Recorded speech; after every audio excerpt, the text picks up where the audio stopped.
저희들이 보고 있는 이 사도 바울의 삶에는 굉장히 놀라운 표적과 기적들 참 많았습니다. 그런데 그런 것들만 많은 것이 아니라 핍박과 그리고 참 많은 어려움이 있었습니다.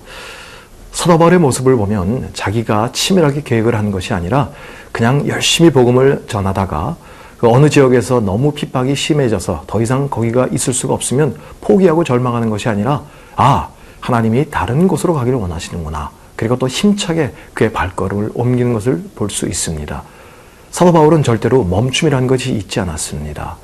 그 놀라운 그 힘, 정말 그렇게 쉬지 않고 달릴 수 있는 힘이 과연 어디서 나왔을까요? 그것은 바로 하나님 아버지의 마음, 잃어버린 영혼을 향한 아버지의 마음을 알았기 때문에 그렇습니다. 그 마음이 그로 하여금 정말 초인적인 힘을 발휘하게 한 것이 아닌가 생각이 됩니다. 오늘 저희 가운데도 이 아버지의 마음이 있기를 바랍니다. 우리를 향하신 사랑, 또 잃어버린 영혼을 향한 애타는 아버지의 마음이 오늘 우리를 살게 하는 그런 힘의 원동력이 될 수 있기를 바랍니다.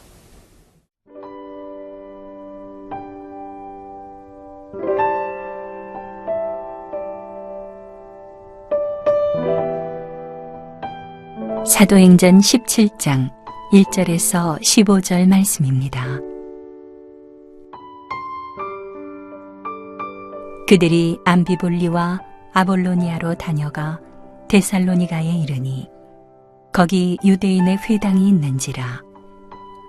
바울이 자기의 관례대로 그들에게로 들어가서 새 안식일에 성경을 가지고 강론하며 뜻을 풀어 그리스도가 해를 받고 죽은 자 가운데서 다시 살아나야 할 것을 증언하고 이르되 내가 너희에게 전하는 이 예수가 곧 그리스도라 하니 그 중에 어떤 사람 곧 경건한 헬라인의 큰 무리와 적지 않은 귀부인도 권함을 받고 바울과 실라를 따르나 그러나 유대인들은 시기하여 저자의 어떤 불량한 사람들을 데리고 떼를 지어 성을 소동하게 하여 야손의 집에 침입하여 그들을 백성에게 끌어내려고 찾았으나 발견하지 못하매 야손과 몇 형제들을 끌고 읍장들 앞에 가서 소리질러 이르되 천하를 어지럽게 하던 이 사람들이 여기도 이르매 야손이 그들을 맞아들였도다. 이 사람들이 다 가이사의 명을 거역하여 말하되 다른 임금 곧 예수라 하는 이가 있다 하더이다 하니 무리와 읍장들이 이 말을 듣고 소동하여 야손과 그 나머지 사람들에게 보석금을 받고 놓아주니라. 밤에 형제들이 곧 바울과 실라를 베레아로 보내니 그들이 이르러 유대인의 회당에 들어가니라. 베레아에 있는 사람들은 데살로니가에 있는 사람들보다 더 너그러워서 간절한 마음으로 말씀을 받고 이것이 그러한가 하여 날마다 성경을 상고하므로 그 중에 믿는 사람이 많고 또 헬라의 귀부인과 남자가 적지 아니하나 데살로니가에 있는 유대인들은 바울이 하나님의 말씀을 베레아에서도 전하는 줄을 알고 거기도 가서 무리를 움직여 소동하게 하거늘 형제들이 곧 바울을 내보내어 바다까지 가게 하되 실라와 디모데는 아직 거기 머물더라.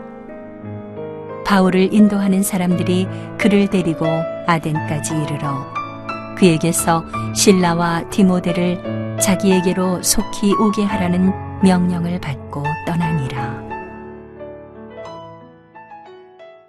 1절 말씀을 보겠습니다. 그들이 암비볼리와 아볼로니아로 다녀가 데살로니가에 이르니 거기 유대인의 회당이 있는지라. 사도 바울을 보면 항상 회당을 중심으로 해서 사역을 시작하는 것을 볼 수 있습니다. 왜냐하면 회당은 그에게 가장 익숙한 장소였기 때문에 그렇습니다. 그 익숙한 장소에서 유대인들을 먼저 만나고 그리고 이방인에게 복음을 전하는 그런 사도 바울의 모습을 볼 수 있습니다. 2절에 바울이 자기의 관례대로 그들에게로 들어가서 새 안식일에 성경을 가지고 강론하며 관례대로 했다라는 것이죠. 이 관례가 무엇일까 좀 궁금했습니다. 아마 자기만의 규칙이 있지 않았나라는 생각이 듭니다. 어떤 규칙이 있었을까요? 그러니까 말씀을 먼저 강론하고요. 그 다음에 3절에 보니까 뜻을 풀어 그리스도가 해를 받고 죽은 자 가운데서 다시 살아나야 할 것을 증언하고 이르되 내가 너희에게 전하는 이 예수가 곧 그리스도라 하니, 그러니까 말씀을 먼저 강론을 하면서 그 다음에 연결해서 예수 그리스도에 대한 복음을 전했다라는 것입니다. 자, 처음 만난 사람들입니다. 처음 간 지역입니다. 그렇다고 한다면 왜 할 얘기가 없겠습니까? 먼저 자기를 좀 소개했을 것이고요. 그리고 내가 여기서 며칠을 유하여야 할 텐데 거처할 곳이 있을까요? 내가 여기를 오늘하고 며칠 동안 식사를 못했는데 혹시 좀 어디 가서 밥을 먹을 수 있을까요? 예, 구할 것이 굉장히 많을 텐데 그렇게 하지 아니하고요. 관례대로 맨 먼저 성경을 강론하고 예수 그리스도의 복음을 전했다라는 것. 이 사도 바울의 모습을 보면서요. 우리는 복음보다 내 생각과 내 사정과 그 외의 것이 먼저 우선되고 앞서는 것은 아닌가라는 그런 생각을 한번 해봤습니다. 자, 이렇게 먼저 그의 나라와 의를 구하는 이 사도 바울에게 성령님은 항상 도우심이 있습니다. 4절 말씀 보겠습니다. 그중 어떤 사람 곧 경건한 헬라인의 큰 무리와 적지 않은 귀부인도 권함을 받고 바울과 실라를 따르나. 예, 큰 무리, 헬라인의 큰 무리, 그리고 몇몇의 귀부인도 이 얘기를 듣고 따랐다라는 것입니다. 저는 이것이 성령의 도우심이다라는 그러한 고백을 합니다. 왜냐하면 이분들은 떠돌이 전도자입니다. 행색은 얼마나 초라했겠습니까? 뭐 볼만한 것이 있겠습니까? 그런데 그들의 말을 듣고 큰 무리가 따르고요. 그리고 귀부인들도 따랐다라는 것을 보면 정말 그 성령의 도우심이 있었다라는 것입니다. 그들이 전하는 내용이 어떤 화려함이 있지도 않았습니다. 여러분, 우리가 전하는 예수 그리스도는 기술이 절대 아닙니다. 어떠한 특별한 방법론도 아닙니다. 특별히 이 빌립보 감옥에서 간수에게 한 얘기 기억하시죠? 그냥 간단한 말입니다. 구약에 대해서 아주 구구절절히 설명해 주지 않았고요. 그리고 예수 그리스도가 어떻게 오셨고 어떻게 고난받으시고 그런 얘기도 하지 않고 그냥 단 한마디 주 예수를 믿으라. 그 간단한 한마디에 간수와 그 가족들이 구원을 받고 세례를 받은 것입니다. 저희들은 혹시 예수님을 전할 때 너무 생각이 많은 것은 아닌지 저는 한번 생각해 봤습니다. 내가 이 말을 전하면 저 사람이 혹시 당황해하지 않을까? 내가 이렇게 얘기하면 좀 거부감을 느끼지 않을까? 우리는 너무나 많은 생각을 합니다. 그래서 돌려서 얘기하기도 하고요. 너무 많은 색깔을 입히기도 하고요. 그것보다는 간단한 원색적인 복음, 거기에 성령의 도우심이 있을 때 모든 문들이 열린다라는 것입니다. 그런데 이렇게 긍정적인 반응만 있지 않았습니다. 부정적인 그러한 반응도 있었습니다. 5절 6절입니다. 그러나 유대인들은 시기하여 저자의 어떤 불량한 사람들을 데리고 때를 지어 성을 소동하게 하여 야손의 집에 침입하여 그들을 백성에게 끌어내려고 찾았으나 발견하지 못하며 야손과 및 형제들을 끌고 읍장 앞에 가서 소리질러 이르되 천하를 어지럽게 하던 이 사람들이 여기도 이름에 야손이 그들을 맞아들였도다. 이 사람들이 다 가이사의 명을 거역하여 말하되 다른 임금 곧 예수라는 이가 있다 하더이다 하니, 예, 굉장히 많이 반대해서요. 사람들을 데리고 소동을 일으킵니다. 물론 본문엔 설명이 없지만 이 사람들이 왜 이렇게 소동을 일으켰냐 하면은요. 그 당시에 잠재적인 개종자로 취급받던 이방인들은 유대인은 아니지만 회당에 조금씩 그 재정적인 후원을 하고 있었습니다.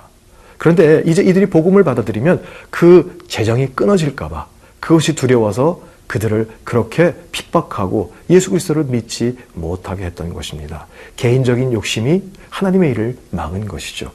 혹시 오늘 우리들 가운데 지나친 개인적인 일 때문에 하나님의 그 일들에 대해서 우리가 주저하고 있는 것은 없는지 한번 돌아보시겠습니까?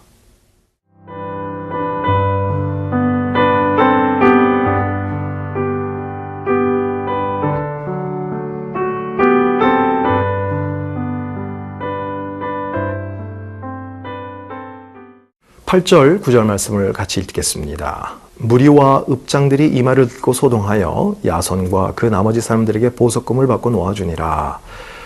자, 소동했다. 사단은 항상 선동적이고 폭력적인 그런 방법을 이용합니다. 하지만 하나님은 절대 그렇게 하지 않으십니다. 사람들을 선동해서 정치적인 혹은 사회적인 어떤 이슈를 사용해서 여론을 형성하는 것은 마귀들의 방법입니다. 여러분, 이러한 사단의 방법들이 가끔 가다가 교회 안에도 일어나는 것을 봅니다.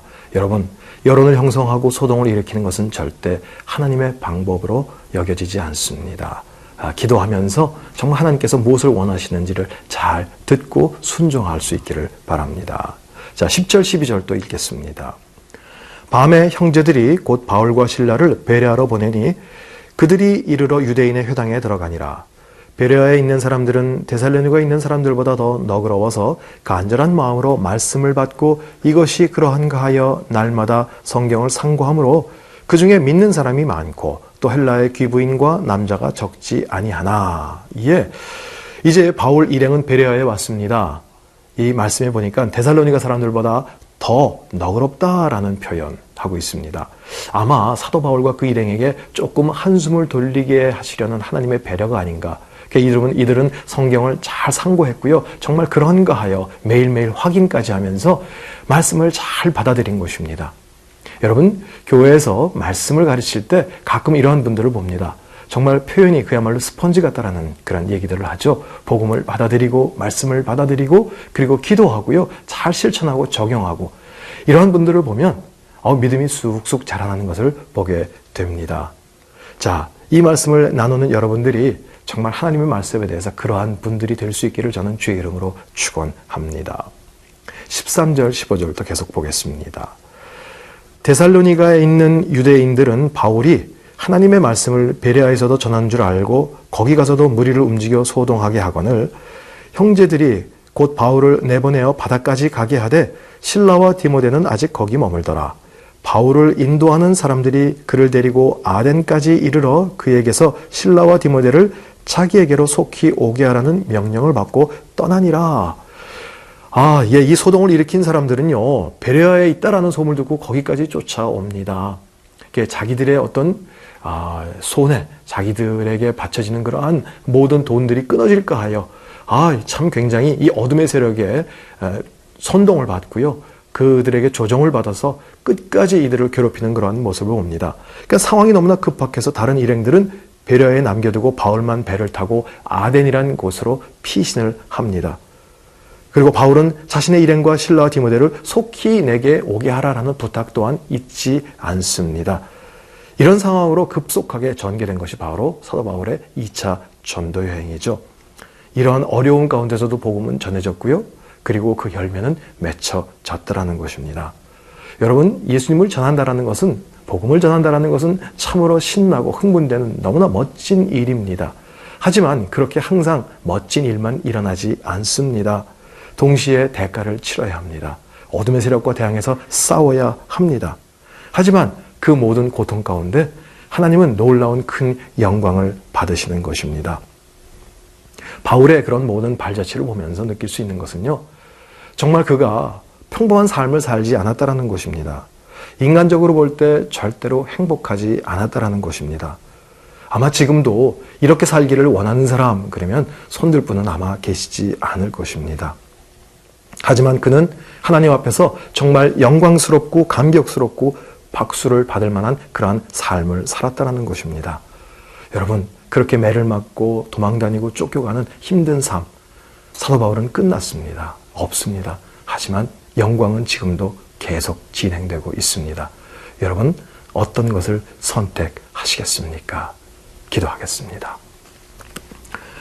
하나님, 저희 가운데 고통 그리고 고난 참 싫습니다. 하지만 하나님, 이것이 하나님의 영광을 위한 것이라면 담대히 받아들이게 허락하여 주시고, 하나님, 이 땅에서의 잠시의 고난과 고통이 정말 다가올 큰 영광과 비교할 수 없는 것임을 저희들 가운데 깨닫게 하시고 알려주셔서 넉넉히 이기게 하시는 그런 믿음이 저희 가운데 있게 하여 주시옵소서. 예수 그리스도 이름으로 기도합니다. 아멘.